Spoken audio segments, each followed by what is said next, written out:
هو ليه ابني رافض يذاكر أو ما بيقعدش فترات طويلة على المذاكرة أو بيحب الموبايل أكتر من المذاكرة؟ كل دي حاجات بتحصل لنا كل يوم كأمهات بنعاني. ابني مش قادر يقعد من المذاكرة، ابني ما عندوش طولة بال إنه يقعد يذاكر، ابني ما بيفضل الموبايل عن المذاكرة، ابني عايز يقوم بسرعة. كل دي حاجات بتحصل، فتقومي ماسكة الشبشب هوب وضربها. فأصبحت المذاكرة دلوقتي هي الخناقة الموسمية اللي بين الأم وبين ولادها. طب ليها حل؟ الشبشب. لا، ده مش حلها. احنا يا ريت بقى نسيب الشبشب كده على جنب وبلاش حالة الحرب اللي احنا عايشين فيها دي.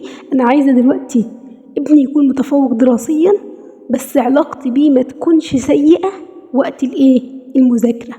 انا عايزة وقت المذاكرة ده يبقى وقت جميل، في ذكريات حلوة بينه وبين ابني. مفيش شباشب والكلام ده، مفيش شتيمة وضرب وإهانة، لأ. مفيش حد فينا يقدر يقول إن المذاكرة حلوة وجميلة. الموضوع مش سهل، بس يستاهل إن احنا نحاول نخليه سهل كده ونحليه.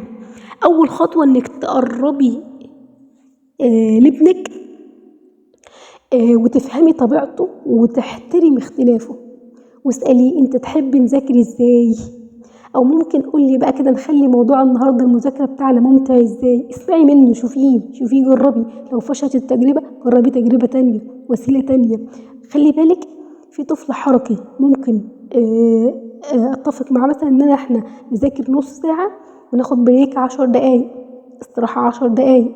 في طفل بيحب يذاكر في النادي او في مكان مفتوح، مفيش مشكله، طوعيه لحد ما ربنا يكرمنا ونخلص السنه على خير وسلامه. في طفل بيحب يذاكر قدام التلفزيون، في طفل بيحب يسمع موسيقى وهو بيذاكر، في طفل بيحب الهدوء، في ولد تاني ممكن يذاكر بالكتابة، في طفل تاني ممكن يذاكر 10 دقايق، وبعد كده في طفل تاني يذاكر ساعة. فدي بتبقى قدرات. في طفل بيحب يذاكر باللعب والأغاني والحركة، في طفل بيتوتر مجرد ما يشوف الهوم ورك بتاعه كتير يتوتر فما يحبش ان هو يذاكر. فخلي بالك، انا المفروض اقسم مع ابني المهام واخليها لحاجات صغننه، وابدا بالسهل وبعد كده ابدا بالصعب عشان يحس بانجاز. ممكن ابني يكون محتاج تشجيع مني، بدل ان انا مثلا اهزق واشتم، لا، واخبط واضرب، لا، وكلام محبط. انا ادي كلام جميل واشجع بكلام جميل.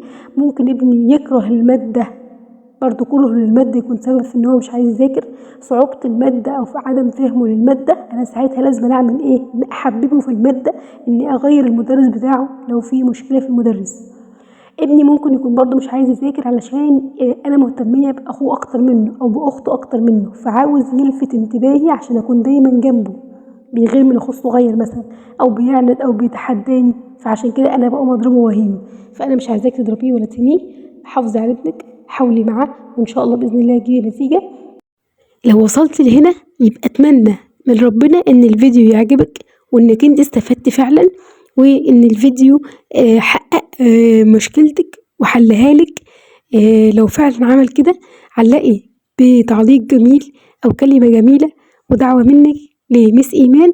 تابعوني على الفيسبوك مس ايمان اسس صح، تابعوني هنا على اليوتيوب، هتلاقوا دروس كتيرة جدا جدا. لو محتاجين اي حاجة اكتبوا لي في التعليقات وانا معاكم اكيد. السلام عليكم.